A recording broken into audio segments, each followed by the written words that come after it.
estado comentando. Bien, y hace apenas algunos minutos a través de su Twitter y a través de la página web oficial de Pedro Castillo se ha dado a conocer este documento que se titula Perú al Bicentenario sin corrupción. Es el plan de gobierno y de acuerdo a lo que ha estado comentando también en algún otro medio, ha dicho que este sería el plan que se aplicaría en los primeros 100 días de gobierno.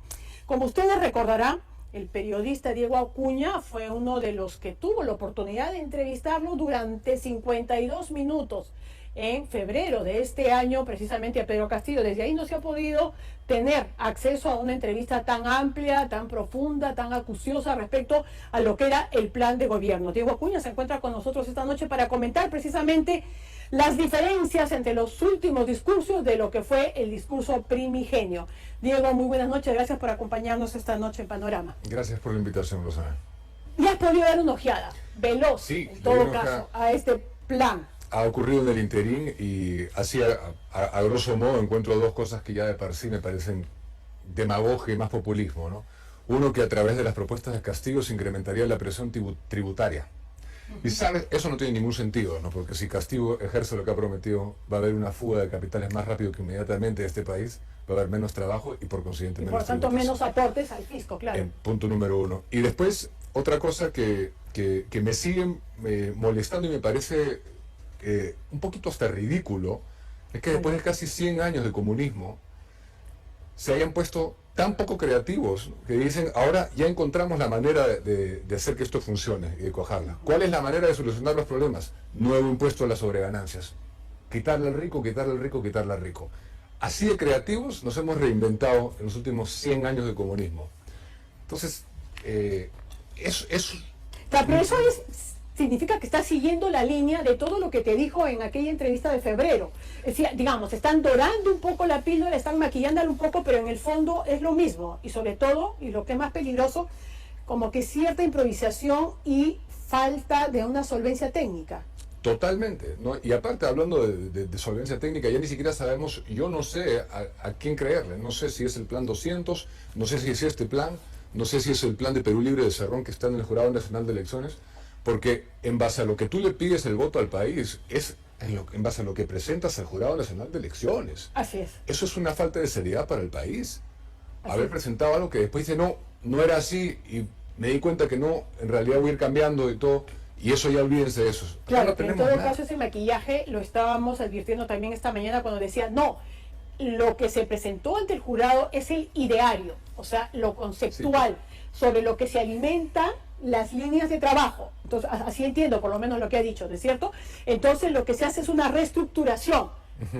Pero me parece un poco serio, ¿no? Y otra cosa que me llama la atención inmediatamente es la insistencia en la convocatoria al referéndum. Al referéndum, porque claro, eso tendría que hacerlo, ¿no? Porque no está facultado el presidente para convocar una asamblea constituyente. Pero el jueves, Rosana, yo entrevisté a un diputado, Johnny Rajal, exiliado en nuestro país de Venezuela. Ajá. Y nos siguió contando cómo Chávez en el 98 insistió en eso y se agarra de lo que suena lindo, que es el juego de la izquierda siempre, ¿no? Decirte lo que suena lindo para convocar la asamblea constituyente y modificar toda la Constitución, generar una nueva Carta Magna en la cual ya acaparo todo, ¿no? Pero te convoco a que te unas a esa moción, soltándote lo que suena lindo, ¿no? Y acá lo dice bien claramente, ¿no? Es momento de nuevos valores, de justicia, de igualdad, de solidaridad. Eso suena, a quien no le va a gustar cómo suena eso, ¿no? Pero el objetivo final es lo que hay que ver, ¿no? Claro, es que es cierto, y yo sí creo que nadie duda de que se tienen que hacer algunos cambios, nadie duda que hay una desigualdad que se tiene que combatir, nadie duda que la pandemia nos ha sacado probablemente, nos ha expuesto todas las deficiencias que tiene el Estado. Entonces yo insisto en que Castillo es una reacción que tenía que darse. El problema ¿es la solución este tipo de propuestas? No, bueno, pueden haber enmiendas, toda constitución es imperfecta, ¿no? Pero es perfectible, ¿no? Democráticamente, como la democracia en sí misma también. No es el caso del comunismo. Hemos tenido más de 20 enmiendas constitucionales, pueden seguir habiendo. Y a raíz de eso, hay una porción del plan de gobierno de Fuerza Popular que se titula, en el capítulo económico, la brecha que se debe de cerrar. Ahí menciona claramente todo lo que se debe corregir de lo que no ha dado resultados de la Constitución del 93, que en mi opinión es fundamentalmente los agentes ejecutores de esa Constitución, que han estado teñidos de incompetencia y por sobre todo de corrupción. Para mí la corrupción es un enemigo infinitamente mayor que el COVID en este país. Y es lo que ha, digamos, dado lugar a que no se hayan podido ejecutar muchas de estas políticas, y es lo que ha impedido que llegue precisamente a la población los beneficios del crecimiento económico de los últimos años. Sí, pero si comparas relativo a donde se empezó, ha habido mejora. ¿Se han beneficiado todos los compatriotas que hubiésemos querido que se beneficien? No, No. Claro que no. Pero Que hay mucho por hacer, hay mucho por hacer. Hay muchísimo por hacer, pero cuando tú analizas cifras como un crecimiento promedio del 7% del PBI en 10 años, como que la pobreza se ha bajado del casi 60 al 25%, como que la pobreza extrema se bajó del 15% al 5%, no puedes decir que el modelo ha fallado. Hay mucho por hacer, sí, y la única chance de mejorar lo que no ha funcionado es en un gobierno democrático, una de las dos opciones que han quedado en este plebiscito. Pero en el caso de lo que está presentando Keiko Fujimori, que también estamos ante una oferta de fortalecimiento de programas sociales, bonos especiales, ¿aguantará el presupuesto todas esas propuestas, todas las promesas? En el caso de uno de esos que ha ofrecido Lucho Carranza, el 40% del canon ya lo tecnificó y lo viabilizó. Y en el caso de los 10.000 soles por familia, que comentábamos hace un momento, eso es casi un poquito más de 1%. O sea, es nada, sí, del presupuesto, ¿eh? No es casi nada, el impacto sería mínimo, pero el impacto en la vida del ciudadano sería enorme, ¿no? Entonces ahí hay dos propuestas que ya se han declarado viables, que son viables y que en los primeros 90 días harían una diferencia enorme en la vida de la gente en este momento trágico de crisis pandémica. ¿Pero encuentras que en alguna parte de ese programa, en todo caso de las propuestas de Fujimori, hay alguna inconsistencia? No, la verdad que lo he leído de cabo a rabo. Inconsistencia no diría que hay. ¿O falencia o...? ¿En cuanto a económico o a todo? No, económico principalmente, ¿no? Que es un poco a mí me gusta el plan de gobierno de Keiko Fujimori porque por sobre todo es un plan amigo del empresariado, es un plan amigo del emprendedor, y es un plan que pretende dos cosas que a mí me interesan mucho, Rosana. Uno es destrabar el proceso mediante el cual uno se formaliza, que es un gravísimo problema en este país, gravísimo, porque ¿por qué quisiera un micro y pequeño empresario formalizarse? Si, número uno, es costoso, número uno, es tedioso hacerlo, y los beneficios finales que nos han vendido no son tales, ¿sí? El viejo discurso, ¿no? Formalízate porque vas a acceder a créditos. Bueno, ahí no muere el tema, ¿no? Y dos, es la creación del CONAFOR. Eso me gusta mucho, la Comisión Nacional de Formalización. Esa propuesta me parece que es absolutamente necesario para este país. ¿Sientes que está deslindando con Cerrón? Bueno, me decías que no sentías tanto en estas propuestas, pero ¿sientes que hay algo? ¿Algún alejamiento? ¿Ir por un camino distinto? De repente puede haber algún discurso que yo no sé cómo tomarlo, la verdad, porque ha sido tan inconsistente todo y tan gaseosa la propuesta, que a raíz justamente de la entrevista que yo le hice, comenzó a moderarse y comenzó a cambiar un poco su rumbo electoral, ¿no? Su rumbo digamos, de campaña, ¿no? Porque esa entrevista ya marcó un momento, yo creo, memorable, y no en el buen sentido en su campaña para él, ¿no? Así es. Pero además yo también quería preguntarte respecto a este equipo que se ha presentado, que sería solamente una parte de ellos, ¿no? Kurt Burneo, que digamos, la señora Dina Boluarte hasta ahora ha dicho que no terminan de dar el visto bueno. O sea, ha quedado como en el limbo, ¿no? Por un lado dicen que sí, por el otro la vicepresidenta dice que no. Kurt Burneo, Avelino Guillén, el excongresista Ceballos, ¿qué tipo de impresión te dejan? Bueno, yo no tengo muy buena impresión del señor Burneo personalmente, y me parece que hay en Guillén una cosa también cuestionable, ¿no? Se trata de un fiscal que estuvo claramente acusando a Fujimori en el caso de Cantuta y Barrios Altos.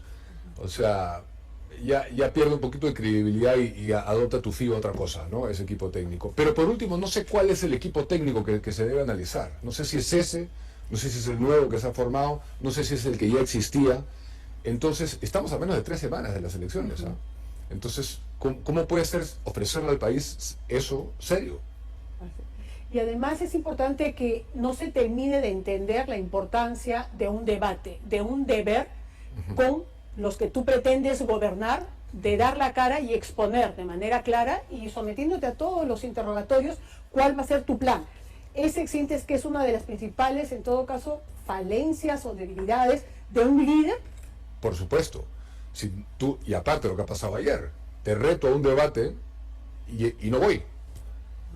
Un debate que buscaba, aparte, por la locación, humillar a la contrincante, ¿no?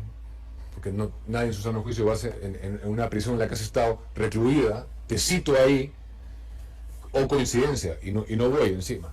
No hay nada que debatir. Si, cuando tú lo ves responder preguntas básicas, carece de conocimiento sobre fundamentos elementales. ¿Qué cosa podría debatir? Porque lo de Chota no ha sido debate, realmente. Ha sido otra cosa, ¿no? Pero debate político propio no ha sido lo de Chota. Claro, fue más un meeting, ¿no? De dos candidatos. Así es, con agresiones y otros pormenores que ocurrieron que dejan en evidencia pues que no hay carne, ¿no? Es gaseoso lo que hay en oferta. El Jurado Nacional de Elecciones, el papel que está jugando. A mí como ciudadano del Perú me deja altamente intranquilo lo que se ha dado a conocer esta semana por Claudia Toro, y creo que Jorge Luis Salas debería pronunciarse, ¿no? Porque una persona que ha sido contratada para defender a terroristas y que ha militado en Patria Roja no puede presidir un órgano que debería velar por la imparcialidad del proceso. ¿Por qué ha sido tan contemplatorio durante el proceso que ha durado convocar al debate del 30 con Perú Libre? ¿Por qué no puso de arranque las reglas claras y la fecha? Ahora, igual por otro lado, en el tema del conteo de los votos, esto está en manos de la OMPE, ¿no? Y esto por lo menos es otro cantar y este es un tema que sí nos da confianza. En todo caso, yo sí creo que se va a tener que revisar mucho de lo que se hizo durante esta campaña, sacando de la carrera tanta gente, tanta rigurosidad para algunos y tanta, digamos, generosidad para con otros. Probablemente más por ese lado. Y permíteme agregar, ¿por qué Dina Boluarte, que va como vicepresidenta, es funcionaria de RENIEC y no es un claro conflicto de intereses eso también? ¿Por qué? Sí, pues, por eso sí coincido en que se tiene que investigar bastante y revisar muchas de esas resoluciones que se estuvieron dando. Tú trabajas en UCI, ¿no? Y precisamente el que es el propietario de UCI en este momento es uno de los asesores de Pedro Castillo. Tú has delindado, vi tu Twitter, pero en todo caso, ayúdame a entenderlo mejor. ¿Cómo te has sentido? Sí, yo, bueno, esta semana ha sido una semana bien difícil, obviamente. Yo ante todo formé un proyecto, tengo una amistad con Miguel, y formamos un proyecto de cero, con una línea en la que creíamos, y una vez que se ha confirmado lo que se confirmó esta semana, yo primero deslindé, y aprovecho para comunicar en tu programa que el día de ayer hablé con él y le entregué mi carta de renuncia. O sea que ya no trabajo en UCI. Voy a honrar mi compromiso, que era hasta el jueves 3.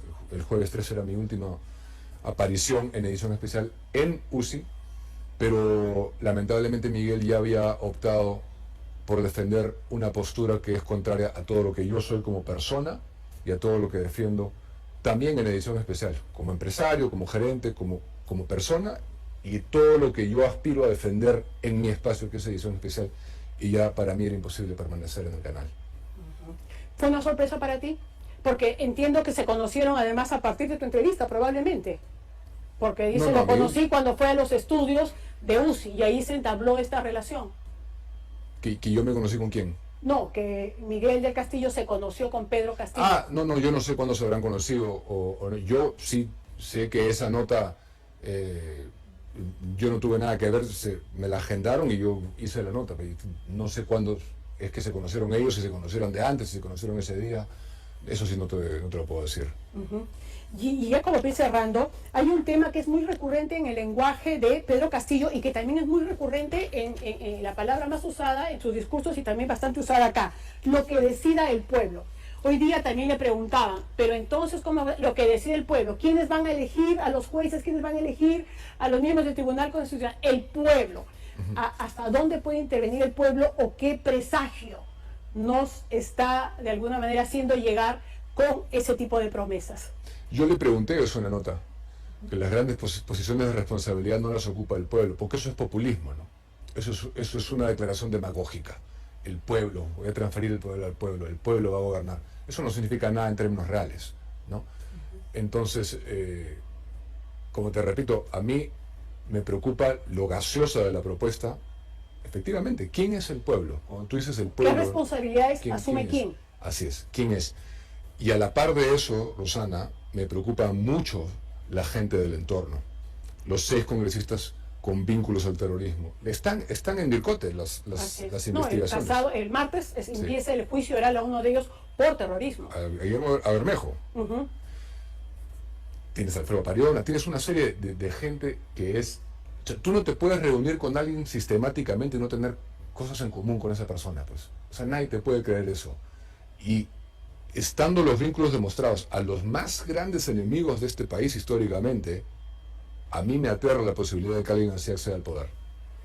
Y en todo caso, ¿cómo hacer, en todo caso, explicar mejor a todo este sector de la población que sí está dolido y que tiene probablemente todas las razones del mundo para estarlo? Y como te decía, por medio de la pandemia, por un abandono que no es necesariamente de la pandemia, sino más adelante, frente a una propuesta como esta. Bueno, partiendo por demostrarles que lo que ha fracasado realmente no es lo que se les está diciendo que ha fracasado. Lo que ha fracasado es el modelo. La ejecución y los agentes. Claro. Acá tengo, por ejemplo, si me permites rapidito, las cifras de transferencia de canon en 8 regiones estratégicas donde Castillo superó con creces a Keiko.